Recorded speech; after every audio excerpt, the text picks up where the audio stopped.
Hello welcome to time 24/7. మరి ఈరోజు ఇండస్ట్రీలో ఇంపాక్ట్ క్రియేట్ చేస్తున్న ఇంట్రెస్టింగ్ విషయాలు తెలుసుకుందాం. మెగాస్టార్ చిరంజీవి తనయుడిగా రామ్ చరణ్ ఎంట్రీ ఇచ్చాడు. సూర్యుడి ముందు వెలగడం అంటే మామూలు విషయం కాదు. మెగాస్టార్ నీడ నుంచి సొంతంగా ఎదిగి తనకంటూ గుర్తింపును సంపాదించుకోవడం అంత ఆషామాషి వ్యవహారం కాదు.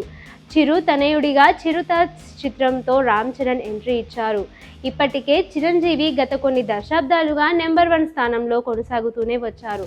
ఇక అలాంటి మెగాస్టార్ తనయుడి ఎంట్రీ అంటే ఎలా ఉంటుందో ప్రత్యేకంగా చెప్పాల్సిన అవసరం లేదు. మాస్ డైరెక్టర్గా తిరుగులేని స్టార్డమ్ను ఉన్న పూరి జగన్నాథ్ చిరుతతో రామ్ చరణ్ను పరిచయం చేశారు. మెగా ఫ్యాన్స్కి, మాస్ ఆడియన్స్కి ఏం కావాలో అవన్నీ సినిమాలో పెట్టాడు. పాటలు, డాన్స్లు, ఫైట్లు, పంచు డైలాగులలో ఇలా అన్నీ కూడా లెక్కేసుకొని మరీ పెట్టేశాడు పూరి. రామ్ చరణ్ యాక్షన్ సీక్వెన్స్లు, స్టెప్పులు చూసి అసలు ఇది మొదటి సినిమాయేనా అని అంతా ఆశ్చర్యపోయారు. చిరుత సూపర్ హిట్గా నిలిచి ది బెస్ట్ డెబ్యూ హీరో అని అనిపించుకున్నాడు రామ్ చరణ్. ఆ తర్వాత దర్శకధీరుడు రాజమౌళితో మగధీర చిత్రాన్ని రామ్ చరణ్ తీశారు.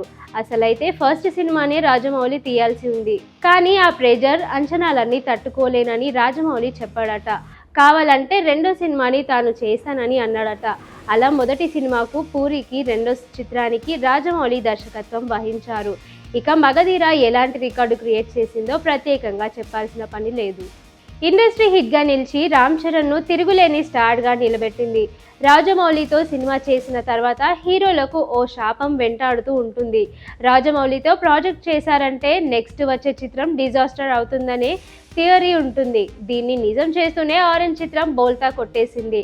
బొమ్మరిల్లు భాస్కర్ తీసిన ఆరెంజ్ చిత్రం బాక్సాఫీస్ వద్ద ఓడిపోయింది.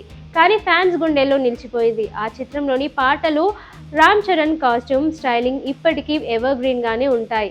ఆ మూవీ అప్పట్లో ఫ్లాప్, కానీ రిలీజ్ చూస్తే కల్ట్ క్లాసిక్గా నిలిచింది. ఇప్పటికీ 3 సార్లు పైగా రిలీజ్ చేస్తే బ్లాక్ బస్టర్ వసూళ్లను సాధించింది. ఆ తర్వాత రామ్ చరణ్ నుంచి రచ్చ, నాయక్, గోవిందుడు అందరి వాడేలే, ఎవడు, బ్రూస్లీ వంటి చిత్రాలు వచ్చాయి. ఇందులో కొన్ని కమర్షియల్గా వర్కౌట్ అయ్యాయి, ఇంకొన్ని బోల్తా కొట్టేశాయి. అయితే రామ్ చరణ్ కాస్త ఆగి ఆలోచించి తన ప్రాజెక్టుల మీద దృష్టి పెట్టాడు. అప్పుడే తన్ని ఓవర్ రీమేక్కు ఓకే చెప్పారు. డిమానిటైజేషన్ టైంలో ధృవ రిలీజ్ అయ్యి బ్లాక్ బస్టర్గా నిలిచింది. ఆ మూవీ కోసం భారీగా బాడీని పెంచేశారు. ఆ సినిమాకి రామ్ చరణ్ పడిన కష్టానికి తగ్గ ప్రతిఫలం అయితే దక్కింది. ఆ తర్వాత రామ్ చరణ్, సుకుమారన్ కాంబోలో రంగస్థలం వచ్చింది. అదొక ఇండస్ట్రీ హిట్గా నిలిచి ఇప్పటి వరకు రామ్ చరణ్ లుక్స్, యాక్టింగ్ మీద లెక్కనేనన్ని విమర్శలు అయితే వచ్చాయి. కానీ రంగస్థలం మాత్రం అలా విమర్శలు చేసేవారికి ఓ చెంపపెట్టులా నిలిచింది. రంగస్థలం చూశాక రామ్ చరణ్ పోషించిన చిట్టిబాబు పాత్రకు జాతీయ అవార్డు వస్తుందని అంతా అనుకున్నారు. కానీ అది మిస్ అయింది. ఇప్పటికీ అందరికీ చిట్టిబాబు పాత్ర ఫేవరెట్గా ఉంటుంది. రంగస్థలం లాంటి సినిమా తర్వాత రామ్ చరణ్ వినయ విధేయ రామ అంటూ వచ్చాడు. బోయపాటి శ్రీను దర్శకత్వంలో వచ్చిన ఈ చిత్రం తీవ్ర విమర్శల్ని ఎదుర్కొంది. ఈ చిత్రం బాక్సాఫీస్ వద్ద బోల్తా కొట్టేసింది. ఆ సినిమా ఫెయిల్యూర్ను రామ్ చరణ్ నిజాయితీగా ఒప్పుకున్నారు. ఆ మేరకు ఓ ప్రెస్ నోట్ని కూడా రిలీజ్ చేశారు. అలా ఫెయిల్యూర్ని ఒప్పుకునే హీరోలు ఉండటం కూడా అరుదే. RRR సినిమాతో రామ్ చరణ్ స్థాయి గ్లోబల్ లెవెల్లో పెరిగింది. అంతర్జాతీయ వేదికల మీద రామ్ చరణ్ గురించి అంతా మాట్లాడుకున్నారు. హాలీవుడ్ ఆర్టిస్టులు, టెక్నీషియన్లు సైతం రామ్ చరణ్ పర్ఫార్మెన్స్ను పొగిడేశారు. అలా లోకల్ టు గ్లోబల్ స్థాయికి ఎదిగాడు. తుఫాన్ సినిమాతో విమర్శించిన బాలీవుడ్ RRR సినిమాతో రామ్ చరణ్ను నెత్తిన పెట్టుకుంది. RRR సినిమా టైంలో శంకర్తో గేమ్ చేంజర్కు రామ్ చరణ్ ఓకే చెప్పారు. పలు వాయిదాలు పడుతూ వచ్చిన గేమ్ చేంజర్ చివరకు విడుదలై బాక్సాఫీస్ వద్ద బోల్తా కొట్టేసింది. ఈ మూవీతో లెక్కలేనని విమర్శల్ని రామ్ ఎదుర్కోవాల్సి వచ్చింది. అయితే కూడా శంకర్తో పనిచేయడం తన డ్రీమ్ అని, గేమ్ చేంజర్ పట్ల తాను సంతృప్తిగానే ఉన్నట్టుగా ప్రెస్ నోట్ రిలీజ్ చేశారు రామ్ చరణ్. ఇక ఇప్పుడు బుచ్చిబాబు, సుకుమార్లతో లైనప్ సెట్ చేసుకున్నారు. Mega power star Ram Charan హీరోగా, బాలీవుడ్ అందాల భామ జాన్వీ కపూర్ హీరోయిన్గా ఉప్పెన వంటి సూపర్ హిట్ చిత్రాన్ని అందించిన ప్రతిభావంతుడైన దర్శకుడు బుచ్చిబాబు సానా దర్శకత్వంలో రూపొందుతున్న పాన్ ఇండియా లెవెల్ అవైటెడ్ ప్రాజెక్ట్నే పెద్ది అని చెప్పాలి. ఇప్పటికే ఈ సినిమా పేరు, ఫస్ట్ లుక్, మేకింగ్ వీడియోలతోనే అభిమానుల్లో భారీ హైప్ని క్రియేట్ చేసింది. రామ్ చరణ్ కెరియర్లో అత్యంత ఎమోషనల్ అండ్ రియలిస్టిక్ విలేజ్ డ్రామాగా ఈ సినిమా నిలవబోతుందని టాక్. రంగస్థలం సినిమాతో రామ్ చరణ్ విలేజ్ బ్యాక్ డ్రాప్తో అద్భుతమైన నటన చూపించిన విషయం తెలిసిందే. ఆ సినిమా తర్వాత ఆయనకు నేషనల్ లెవెల్లో పేరు వచ్చింది. ఇప్పటికే తన తరహా సెటప్లో కానీ మరింత గంభీరమైన కథతో మానవ సంబంధాలను లోతుగా చూపించే సినిమాగా పెద్ది రూపొందుతున్నట్టు తెలిసింది. బుచ్చిబాబు కథలతో భావోద్వేగాలకు, రా నేచురాలిటీ, ఎమోషన్స్కి పెద్దపీట వేసినట్లు సమాచారం. ఇక ఈ సినిమాపై మరో పెద్ద హైలైట్ ఏంటంటే ప్రపంచ ప్రసిద్ధ సంగీత దర్శకుడు ఏఆర్ రెహమాన్ ఈ సినిమాకు సంగీతం అందిస్తున్నారు. ఆయన చేతిలో నుంచి వెలువడే ప్రతి నోట్ ఒక మ్యాజిక్ లా ఉండటం సహజం. అందుకే పెద్ది మ్యూజికల్ పై అంచనాలు బాగానే పెంచాయి.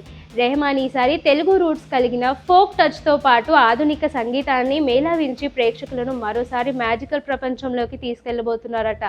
ఇక తాజా సమాచారం ప్రకారం పెద్ది చిత్రంలోని ఫస్ట్ సింగిల్ విడుదలకు మేకర్స్ సిద్ధమవుతున్నారు. దీపావళికి ఈ సాంగ్ను రిలీజ్ చేసేలా మేకర్స్ ప్లాన్ చేస్తున్నట్లు సమాచారం. ఇప్పటికే రికార్డింగ్ పూర్తయిందని, త్వరలోనే మ్యూజికల్ బ్లాస్ట్గా ఆ సాంగ్ను విడుదల చేయబోతున్నారని టాక్. ఇక ఈ పాట రామ్ చరణ్, జాన్వీ కపూర్ల మధ్య సాగే ఓ అందమైన రొమాంటిక్ నంబర్ 1 సాంగ్గా ఉండబోతోంది.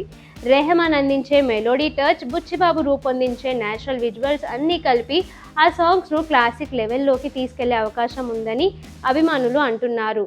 రామ్ చరణ్, జాన్వీ జోడీ విషయంలో కూడా భారీ కుతూహలం నెలకొంది. అది వారిద్దరి కాంబినేషన్లో మొదటి చిత్రం కావడంతో ప్రేక్షకులు ఎంతో ఆసక్తిగా ఎదురుచూస్తున్నారు.